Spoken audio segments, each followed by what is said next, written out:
नमस्कार दोस्तों, wealth sky की एक और नई इंटरेस्टिंग वीडियो में आप सभी लोगों का स्वागत है। मेरा नाम है सुधीर और बात करेंगे इस वीडियो में हम निफ्टी एंड बैंक निफ्टी के बारे में। दोनों के चार्ट को अंडरस्टैंड करेंगे, समझने की कोशिश करेंगे। आज सेंसेक्स की एक्सपायरी थी और कह सकते हैं हमारी 83,700 के आसपास हुई है।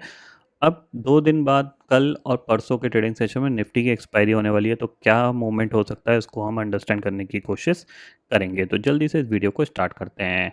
सबसे पहले अगर हम बात करें तो देखते हैं ऑप्शन चेन डाटा यहाँ पे। ठीक है, ऑप्शन चेन डाटा देखते हैं, बट उससे पहले हम थोड़ा सा पीछे चलते हैं और रिकॉल करते हैं। संडे एनालिसिस में मैंने आपको एक पॉइंट बताया था कि मार्केट ने एक मूवमेंट किया और ये एक ब्रेकआउट हुआ है। अब ब्रेकआउट के बाद मार्केट दो चीज़ें कर सकता है, या तो ये फॉलो अप में बड़ी बड़ी कैंडल बना के सीधा सीधा ऊपर जा सकता है। ठीक है, पहली चीज़। दूसरी चीज़ है कि ये इसी जोन में कहीं साइड वेस हो सकता है। और तीसरी चीज़ क्या है कि ये तेज़ी से नीचे करेक्शन दिखाए और उसके बाद ये घूम सकता है। ठीक है, तो दूसरी वाली चीज़ हमें होती हुई दिखाई दे रही है। यहाँ से एक थोड़ा सा यहाँ पे रिट्रेसमेंट आया और अब मार्केट साइडवेज जाने की कोशिश कर रहा है। ठीक है, तो यहाँ पे सबसे अच्छी चीज़ क्या है, इसने थोड़ा करेक्शन दिखाया और अब ये थोड़ा सा साइडवेज चला गया, एक डोजी टाइप की कैंडल यहाँ पे बनाई है। अगर 1-2 दिन और इसको ये यहाँ पे होल्ड करता रहता है तो चांसेस वेरी हाई कि जैसे ब्रेकआउट होगा तो सीधा-सीधा ये 26,000 की तरफ बढ़ जाएगा। ठीक है? ये पॉइंट आपको ध्यान में रखना है, पहली चीज़। दूसरी चीज़ है कि ये जो मूवमेंट हो रहा है, इसमें चांसेस वेरी हाई कि ये 26,000 की तरफ चला जाएगा। क्यों? क्योंकि ये ब्रेकआउट को एक अच्छी तरीके से सस्टेन कर रहा है। नॉर्मली क्या होता है कि अगर ये मान लो फॉल्स ब्रेकआउट होता, ठीक है? फॉल्स ब्रेकआउट होता तो ये इमीडिएटली सेलिंग के लिए चला जाता, मतलब यहाँ पे होल्ड नहीं करता। बट ये अब होल्ड कर रहा है तो ये चीज़ अच्छी है कि ये ब्रेकआउट सस्टेन्ड कर रहा है। ठीक है, पहली चीज़ है। अब सस्टेन कर रहा है तो 26,000 ये डेफिनेटली टेस्ट करेगा ही करेगा इस महीने में, क्योंकि ये एक साइकोलॉजिकल फिगर है। और कह सकते हैं ना, जो लॉन्ग साइड पे ट्रेडर होते हैं उनके दिमाग में ये रहेगा कि कैसे भी करके 26,000 का टारगेट तो हम अचीव करें, वहीं पे अपनी एक अच्छी प्रॉफिट बुकिंग करेंगे। ठीक है, तो 26,000 डेफिनेटली है, निफ्टी इसको टेस्ट करने की कोशिश करेगा, ये चीज़ ध्यान में रखिएगा। ठीक है, इसीलिए मैंने आपको बोला जब तक 25,300 के नीचे नहीं जाता आप पॉजिटिव साइड के सेटअप ढूंढते रहिए। आपको अगर मिलता है तो डेफिनेटली यहाँ पे ट्रेड बन सकती है। ठीक है, अब ऑप्शन चेन डाटा हमें क्या बता रहा है इस पर्टिकुलर सीरीज़ में। अगर आप इस पर्टिकुलर सीरीज़ की बात करो तो इसमें दिखा रहा है कि 25,500 की कॉल पे करीब करीब यहाँ पे 86 लाख का ओपन इंटरेस्ट है, पुट पे करीब 1 करोड़ 15 लाख का ओपन इंटरेस्ट दिख रहा है। 25,600 की जो कॉल है वहाँ पे करीब करीब 1 करोड़ 29 लाख का ओपन इंटरेस्ट है, पुट पे बहुत ज़्यादा ओपन इंटरेस्ट नहीं दिख रहा है। इसका मतलब क्या है कि as per the option chain data 25,600 एक रेजिस्टेंस लेवल है।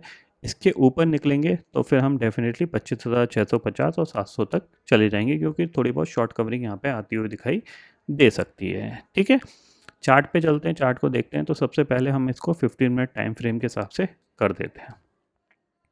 अब मैंने आपको जब 1 मिनट का हाई और लो की स्ट्रैटेजी सिखाई है तो उसमें मैंने आपको क्लियर कट एक पॉइंट बताया है कि जब भी मार्केट अगर अपने 1 मिनट हाई और लो के अंडर ट्रेड कर रहा है और ऑलरेडी डे हाई और डे लो हिट हो चुका है तो वो साइडवेज चला जाता है, उसमें आपको कुछ ज़्यादा होप नहीं रखनी चाहिए। जैसे आज के केस की अगर हम बात करें, यहाँ पे हॉरिजॉन्टल लाइन लेते हैं यहाँ से, ये हमारा 1 मिनट का हाई हो गया और ये हमारा लो हो गया, क्योंकि ये फर्स्ट कॉम्बिनेशन यहाँ पे इसने कंप्लीट किया है। ठीक है, ये ध्यान में रखिएगा। अब क्या हुआ, हाई ब्रेक हुआ। हाई ब्रेक हुआ तो हाई ब्रेक पे हम क्या करते हैं, हम सेल की पोजीशन बनाते हैं और डे लो के टारगेट के लिए। ठीक है, अब जब यहाँ पे एक सेल की पोजीशन बनी तो इस पॉइंट पे जाके इसने डे लो हिट कर दिया। ठीक है, अब उसके बाद अगर आप देखोगे जब डे लो हिट हो गया तो ये कंटिन्यूसली आपको यहाँ पे दिखाएगा कि आप देखो इसी ज़ोन के अंदर, यानी डे हाई और डे लो के अंदर ही ट्रेड कर रहा है। तो जब डे हाई और लो के अंदर ट्रेड करता है तो मार्केट साइडवेज होता है।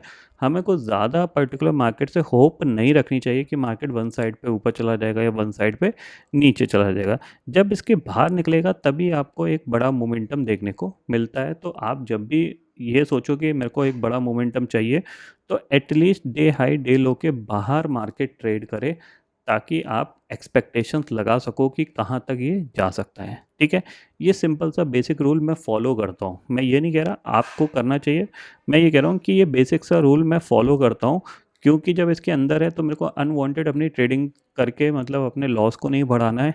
ठीक है, या फिर अपना जो प्रॉफिट है उसको ड्रॉ डाउन नहीं करना है, ठीक है। ये सिंपल सी चीज़ होती है।